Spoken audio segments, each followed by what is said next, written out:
Assalamualaikum warahmatullahi wabarakatuh. Waalaikumsalam warahmatullahi wabarakatuh. Segala puji bagi Allah. Kembali kita diskusi dalam acara ngobrol pemikiran Islam. Ini adalah acara yang sangat kita cintai, betul nggak? Karena selalu menantang, selalu hangat, selalu panas. Dalam arti kita coba menggali satu potensi diri kita sebagai seorang pemuda. Bagaimana pemuda muslim itu memang punya potensi yang dia diharapkan ke depan akan bisa punya kontribusi positif terhadap kemajuan-kemajuan. Apalagi kita sebagai seorang pemuda muslim. Pemuda muslim itu adalah aset terbesar dalam sejarah. Sejarah kemajuan Islam ditopang oleh kekuatan-kekuatan pemuda. Bahkan perjuangan di negeri kita, kemerdekaan Republik Indonesia tahun 45, itu juga ditopang oleh pemuda-pemuda. Nah, secara khusus ngopi kita kali ini akan membahas khusus tentang pemuda muslim. Apa bedanya pemuda non-muslim dengan pemuda muslim? Tentu ada bedanya. Karena pemuda muslim itu punya paradigma yang berbeda, punya landasan berpikir yang berbeda, punya cara pandang berbeda terhadap realitas yang ada. Seorang pemuda muslim itu kalau melihat selalu pakai kacamata Al-Quran, pakai kacamata Islam itu sendiri. Islam sebagai landasan berpikir, Islam sebagai landasan berpandangan. Ini adalah seorang pemuda muslim. Nah, yang kedua, yang penting kita sadari bahwa hari ini kita masuk dalam situasi zaman yang sangat berbeda dibandingkan dahulu. Orang sering menyebut sekarang ini adalah zaman modern atau zaman global atau globalisasi, sebuah proses global. Nah, sesungguhnya seperti apa peran seorang pemuda muslim di dalam menjalani kehidupan dalam situasi yang seperti hari ini? Banyak pemuda muslim yang kemudian gamang, bingung, galau kalau sekarang ini. Nah, galau, mereka itu nggak tahu apa sih yang harus diperbuat sebagai seorang pemuda muslim itu apa sih?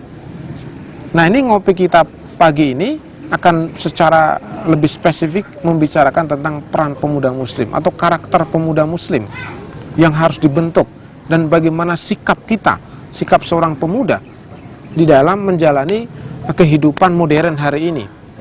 Istilah modern ini karena sudah terlalu banyak disebut oleh orang-orang kan bahwa sekarang ini modern kan begitu. Nah, sebagaimana biasa ngopi ini tidak hangat, tidak panas kalau tidak ada diskusi. Jadi pengantar dari saya mungkin nggak banyak-banyak, yang paling penting adalah diskusi. Apa sesungguhnya yang membuat kalian galau hari ini sebagai pemuda-pemuda muslim? Apa yang membuat kalian galau? Apa yang sekarang ini membuat kalian masih bingung? Apa yang harus diperbuat? Gitu. Jadi ada yang langsung ditanyakan supaya lebih bisa langsung berjalan diskusi kita. Baik, silakan. Kan tadi kata Ustaz, pemuda muslim, pemuda sekarang ini banyak yang galau Ustaz. Nah, jadi bagaimana cara kita atau sikap kita sebagai para pemuda menghadapi perkembangan zaman modern? Nah, ini pertanyaan pertama ini ya, pertanyaan intinya ini sebenarnya langsung ini. Jadi terlalu buru-buru kamu saya pemuda ini ya. Nggak sabaran nih, tapi nggak apa-apa. Ngopi itu memang harus langsung hangat begitu, harus panas begitu. Panas dalam arti yang baik. Baik, jadi zaman global seperti hari ini, zaman modern seperti hari ini, sikap pemuda muslim hari ini seperti apa? Menurut saya setidaknya ada 3 sikap pemuda muslim hari ini dikaitkan dengan perkembangan zaman. Kalau kita lihat pemuda-pemuda hari ini kan juga memang pemuda muslim hari ini memang terpecah, ya nggak? Terpecah sikapnya terhadap perkembangan zaman. Yang pertama saya sebut sebagai akomodatif. Akomodatif, justifikatif. Apa itu akomodatif? Akomodatif itu menerima dan menikmati arus globalisasi sekalipun bertentangan dengan ajaran Islam. Ada nggak sih pemuda muslim yang seperti itu? Yang menikmati situasi modern ini, dia menikmatinya, kemudian padahal banyak sekali perilaku-perilaku yang tidak sesuai dengan Islam. Ada nggak? Contohnya apa? Pacaran. Contohnya pacaran. Yang kedua, merayakan Valentine. Padahal sudah jelas-jelas Valentine itu dilarang di dalam Islam. Bukan hanya di dalam Islam, negeri komunis pun, saya lihat di TV kemarin itu, juga melarang Valentine itu. Karena Valentine itu dianggap berbahaya, kaitannya dengan seks bebas gitu. Nah, seks bebas ini asalnya dari Valentine ini. Maka pemuda muslim itu ada yang terjebak di dalam kemodernan ini. Pada modern itu tidak selalu sesuai dengan Islam, karena Islam itu bicara tentang nilai-nilai. Islam tidak secara spesifik bicara tentang modern itu apa, postmodern itu apa, neomodern itu apa, tidak. Tetapi Islam bicara tentang nilai-nilai. Bagaimanapun situasi zaman itu, Islam harus tetap eksis.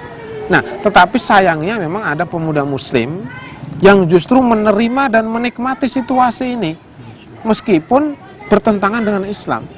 Akhirnya ada pemuda muslim yang justru terjebak kemaksiatan, perilaku-perilaku yang dilarang oleh Islam hanya karena ingin disebut sebagai orang modern. Anak gaul, kan begitu? Jadi kalau nggak modern berarti nggak gaul. Nah, gaulnya itu seperti apa? Itu harus kita lihat. Maka tadi seperti praktek berpacaran, seks bebas, narkoba, apalagi tawuran dan lain sebagainya. Ini memang ditawarkan oleh zaman modern seperti hari ini. Memang batas-batasnya itu tidak jelas. Nilai-nilai yang dikandung dari modernitas itu adalah sekulerisme. Jadi modernitas ini tidak berbasis nilai-nilai keislaman. Sedangkan kita pemuda muslim itu punya basis nilainya, yaitu basis nilai Islam. Memang ini kita sayangkan. Ada pemuda muslim yang justru terjebak di dalam isu-isu modernitas. Dan mereka terjebak dalam situasi melakukan aktivitas yang melanggar ajaran Islam. Ini sangat kita sayangkan. Ini yang pertama kondisinya. Kondisi yang kedua itu adalah isolatif, oposisional, yaitu menolak dan memisahkan diri dari situasi modern sekarang ini. Jadi ada pemuda-pemuda muslim itu yang mengisolasi diri, menjauhkan diri dari perkembangan zaman ini. Bahkan dia oposisional, jadi dia menentang. Semua yang modern itu rusak, maka harus ditinggalkan. Tetapi mereka berusaha untuk membuat sebuah komunitas. Mereka berpikir, menggagas ide-ide besar untuk melakukan perubahan-perubahan besar. Bisa dipahami ya?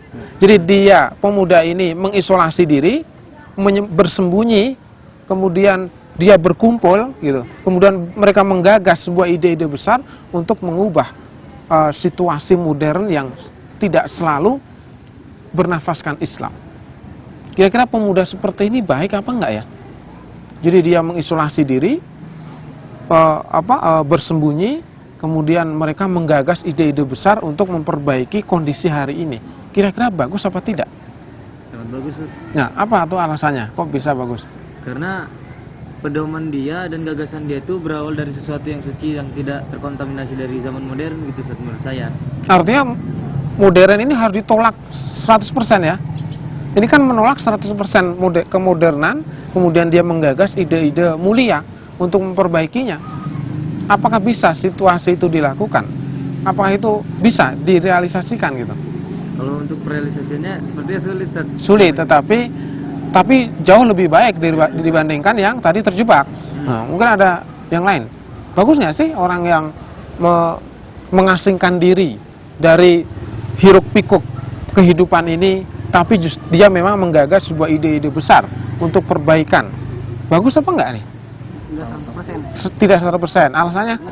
Dalam perkembangan zaman, untuk menumbuhkan gagasan dari seseorang itu juga keterkaitan terhadap dunia modern gitu ya kan. Jadi tidak bisa 100% menolak ya. Artinya tidak bisa 100% itu meninggalkan begitu ya. Tetap harus ada juga interaksi-interaksi di masyarakat. Nah, ini nanti akan kita coba simpulkan. Nah, yang ketiga itu adalah integratif. Pemuda yang integratif, kritis. Integratif tapi kritis. Siapa dia? Dia terjun ke masyarakat. Pemuda muslim itu terjun ke masyarakat, memasuki arus global ini, tetapi mengkritisi nilai-nilai yang tidak sesuai dengan Islam. Dia tidak mengasingkan diri, tapi masuk dalam masyarakat langsung, mengkaji, berinteraksi dengan masyarakat, membaca buku, mengikuti aktivitas-aktivitas, tetapi dia sendiri bukan masuk dalam arti terjebak seperti pemuda Islam yang pertama tadi, tetapi terjun justru untuk mengkritisinya, berinteraksi, memperbaikinya, diskusi di situ, sehingga masyarakat juga punya kesadaran. Jadi anak-anak muda ini terjun untuk berdakwah di masyarakat. Bahwa ini tidak betul loh. Oh ini masih betul. Oh ini sesuai dengan Islam. Oh ini tidak sesuai dengan Islam. Jadi dia terjun integratif. Dia masuk dalam situasi masyarakat, kehidupan masyarakat, tetapi kemudian mengkritisi nilai-nilai yang tidak Islami yang ada di dalam masyarakat. Mana yang bagus? Yang ini bagus apa enggak nih? Ini yang bagus. Kenapa? Karena Rasulullah itu juga terjun ke masyarakat untuk berdakwah. Nah, jadi ada 3 karakter pemuda Muslim kaitannya dengan respon dia terhadap situasi global atau modernitas hari ini. Yang pertama apa tadi? Akomodatif, kemudian isolatif, kemudian integratif. Maka integratif ini adalah yang terbaik sebenarnya. Artinya anak-anak atau anak-anak muda seperti kalian ini jangan sampai di kamar aja. Di kamar aja membaca buku aja, jangan. Justru terjun ke masyarakat. Membaca buku iya, terjun ke masyarakat iya untuk berdakwah dan memberikan pencerahan-pencerahan.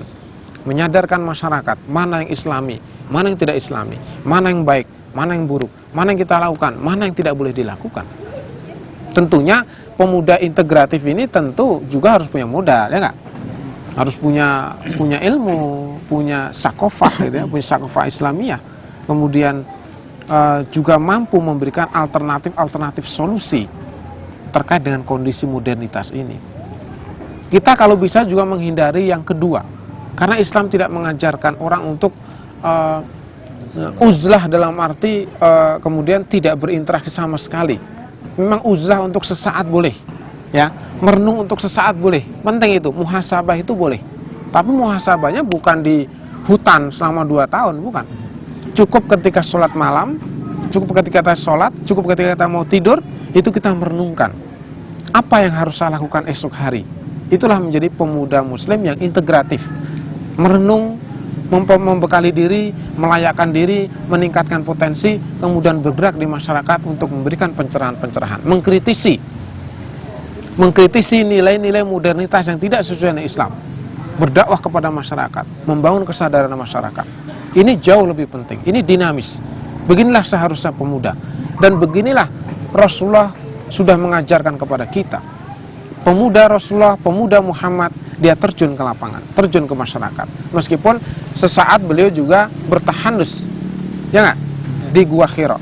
Tetapi tidak berlama-lama. Berapa tahun di Gua Hira? Tidak ada penjelasan yang pasti, tapi tidak lama. Rasul kemudian turun ke masyarakat dan memberikan berbagai pencerahan hingga Islam kemudian menyebar ke seluruh dunia seperti hari ini. Meskipun Islam hari ini juga dalam situasi yang terpuruk kembali. Nah, kalian anak-anak muda Muslim harus tampil ke depan, tampil berdakwah, tampil di masyarakat, memberikan pencerahan-pencerahan dan memberikan kesadaran-kesadaran tentang pentingnya melakukan satu kebangkitan. Bisa dipahami? Ada lagi pertanyaannya? Pertanyaan yang kedua, barangkali siapa yang nanya yang kedua? Siapa yang nanya yang kedua? Ada pertanyaan? Baik, kalau nggak ada pertanyaan, kita bicara tentang pemuda sebagai pilar kebangkitan. Ini karena nggak ditanyakan, ya saya akan sampaikan aja. Ya, jadi ngopi itu ya kadang-kadang ada yang nanya, ada yang enggak ya. Saya harusnya bertanya terus. Yang pertama, yang kedua adalah pemuda sebagai pilar kebangkitan negara. Jadi pemuda itu, pemuda Muslim itu adalah pilar kebangkitan. Kalian adalah pemuda Muslim, adalah pilar kebangkitan. Jadi kalau rumah itu kalau nggak ada pilarnya gimana? Akan rubuh. Pilar itu tiang gitu. Jadi rumah kalau nggak ada tiangnya akan rubuh. Negara itu kalau nggak ada pemudanya akan rubuh juga. Karena anak kecil tidak mungkin. Orang tua sudah saatnya meninggalkan dunia ini. Maka anak-anak muda ini menjadi pilar kebangkitan negara. Nah, seperti apa pemuda Islam sebagai pilar kebangkitan sebuah negara? Yang pertama adalah punya akidah yang kuat. Pemuda Muslim kalau menjadi pilar kebangkitan negeri ini, negeri Indonesia yang tercinta ini, harus punya akidah yang kuat. Apa itu akidah? Apa itu makna akidah itu? Intinya apa? Akoda yakidu, artinya apa? Mengikat, mengikatkan diri. Akidah itu sebenarnya adalah bahasa sederhana itu keterikatan, itu intinya. Akidah Islamiyah berarti keterikatan kita kepada Islam. Islam itu bentuknya apa? Islam itu kan berbentuk hukum-hukum. Islam itu bentuknya hukum-hukum, aturan-aturan. Kalian kan sekolah. Ini seragam mana nih? Darul Mutakin ya? Nah, kan Darul Mutakin. Itu kan kenapa pakai seragam ini? Karena terikat dengan aturan yang ada. Kalian masuk sekolah jam berapa? Jam 7. Kenapa jam 7? Karena aturannya begitu. Jadi kita itu terikat, masuk sekolah itu terikat dengan aturan-aturan yang ada. Nah, Islam itu berbentuk aturan-aturan. Maka orang yang berakidah Islamiyah itu adalah orang yang mengikatkan dirinya kepada aturan-aturan Islam. Dalam apa? Dalam berpikir, dalam bersikap, dalam berperilaku. Nah, harus terikat dengan hukum-hukum Islam. Tidak boleh menyimpang dari Islam. Ini kalau pemuda muslim ingin menjadi pilar kebangkitan negara. Bayangkan sebuah negara ingin maju, tapi pemudanya itu tidak maju. Bagaimana Islam ini akan bangkit kalau pemuda Islamnya justru malas atau tidak berkualitas, tidak punya akidah. Nah, yang kedua punya sakofah. Setelah punya akidah, punya keterikatan, orang-orang yang beriman dan bertakwa, gitu ya, orang-orang yang perilaku dan pemikirannya itu selalu Islami. Yang kedua harus punya sakofah, punya ilmu, punya wawasan yang luas terkait dengan hukum-hukum. Sakofah itu kan ilmu yang ada kaitannya dengan hukum-hukum Islam. Karena harus tahu betul. Misalnya narkoba itu haram apa halal? Haram. Dalilnya yang mana? Nah, itu harus tahu nanti. Ya, dalam Islam itu ada hukum-hukum. Ya, hukum menjadi pemimpin, gitu ya. Hukum apa lagi? Zakat misalnya. Hukum apa lagi? Sholat, kemudian puasa dan lain sebagainya. Itu kalian harus mampu memiliki sakofah itu. Sakofah adalah ilmu yang berkaitan dengan hukum-hukum di dalam Islam. Jadi bukan hanya semangat, bukan hanya akidah, tetapi juga ilmunya. Punya iman, punya ilmu. Sebagaimana Rasulullah dan para sahabat itu adalah orang-orang punya sakofah yang tinggi. Artinya antum semua kalau bisa nanti sebagai calon pilar-pilar kebangkitan Indonesia, kebangkitan sebuah negara, kalian harus punya spesifikasi keilmuan, punya sakofah, punya keahlian. Nanti menjadi pakar apa? Misalnya pakar pernikahan yang Islami, pakar teknologi yang Islami, pakar apa lagi? Perdukunan, jangan. Kedokteran, pakar apa lagi? Seni yang Islami, pakar apa lagi? Keuangan yang Islami, pakar pertanian yang Islami. Itu sakofah. Jadi karena kebangkitan sebuah negara itu tidak bisa ditopang oleh hanya satu orang. Butuh jamaah yang banyak. Itulah kenapa Imam Al-Ghazali itu kemudian menempatkan ilmu seperti fisika, kimia, biologi, matematika itu sebagai fardu kifayah. Fardu kifayah itu kalau tidak ada yang menguasainya berarti dosa semua. Coba bayangkan. Kalau sudah ada yang menguasai berarti gugurlah kewajiban kita. Tapi kalau akidah itu bersifat individual. Itu fardu ain, akidah harus kalian miliki semua. Tapi kalau keilmuannya tidak semuanya, karena antum pasti tidak punya kemampuan untuk itu. Mana ada antum nanti ahli akidah, ahli kimia, ahli fisika, tidak mungkin. Pasti ada keterbatasan. Maka harus diatur, pemuda itu diatur. SDM yang unggul ini harus diatur. Siapa yang bergerak di bidang sains, siapa yang bergerak di bidang seni, siapa yang bergerak di bidang fikih, siapa yang bergerak di bidang pertanian dan lain sebagainya. Nah, kalau ada 1000 pemuda punya kapasitas yang luar biasa di bidangnya masing-masing, kira-kira seperti apa kondisinya? Bagaimana kalau 1 juta? 1 juta pemuda Islam di Indonesia menjadi pakar-pakar ilmu pengetahuan. Seperti apa kondisinya kira-kira? Nah, 1 juta pemuda hari ini sedang ngapain? Apakah sekarang sedang menjadi pakar-pakar seperti itu? Tidak. Justru sedang terlena.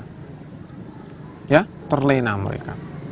Nah, kemudian setelah pemuda itu melayakkan diri, punya kompetensi diri, punya keunggulan-keunggulan, menguasai sakofah Islamiyah, juga punya akidah Islamiyah yang kuat, maka negara itu sendiri juga harus berubah.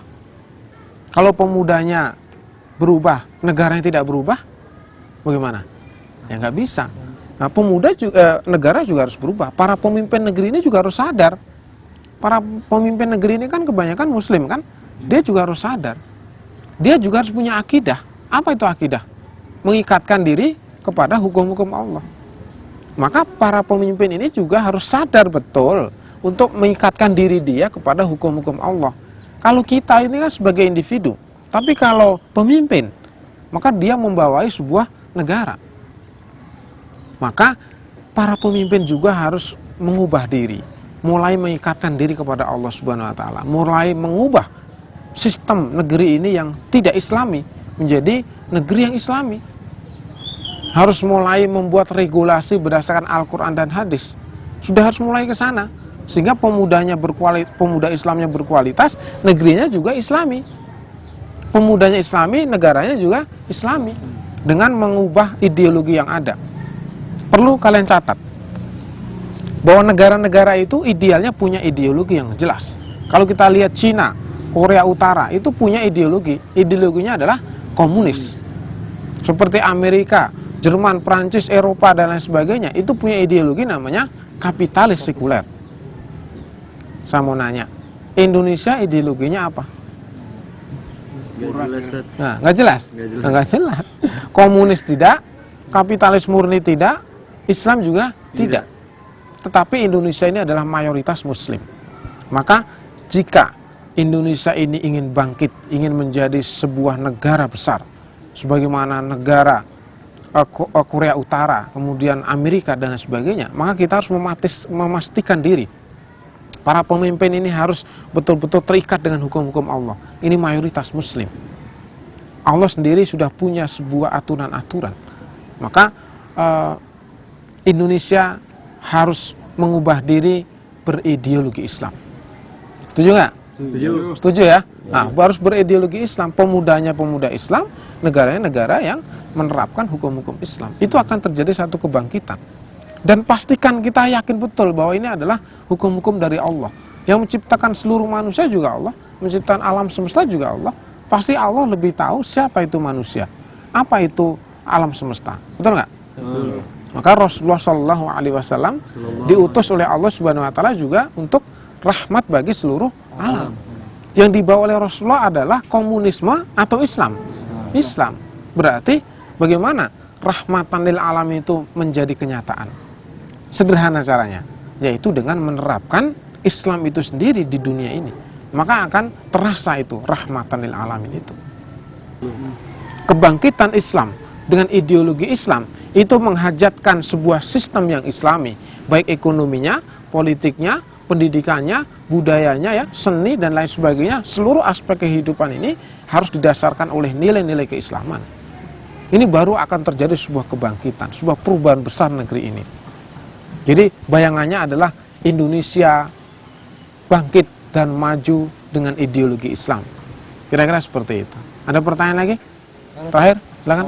Bagaimana kedudukan pemuda Islam itu sebagai anak, individu maupun sebagai anggota masyarakat? Ya, jadi sekarang kita masuk dalam level yang lebih spesifik. Sesungguhnya kedudukan kita masing-masing itu seperti apa? Jadi pemuda Islam itu kedudukannya ada 3. Pertama sebagai individu. Antum itu kan individu kan? Nah sebagai individu itu kalau anak-anak muda seperti antum semua, artinya antum sebagai seorang anak.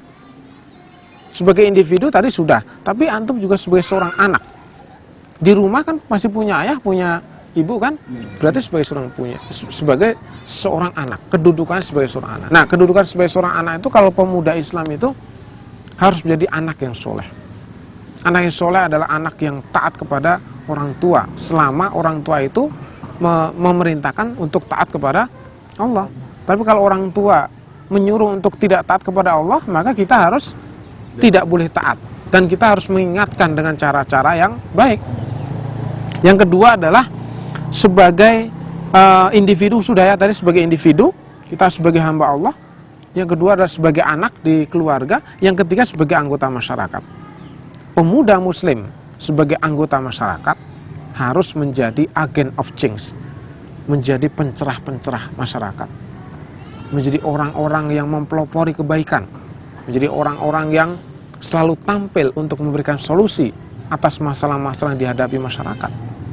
Sebagai individu, kita adalah hamba Allah Subhanahu wa taala yang harus selalu beribadah kepada Allah Subhanahu wa taala.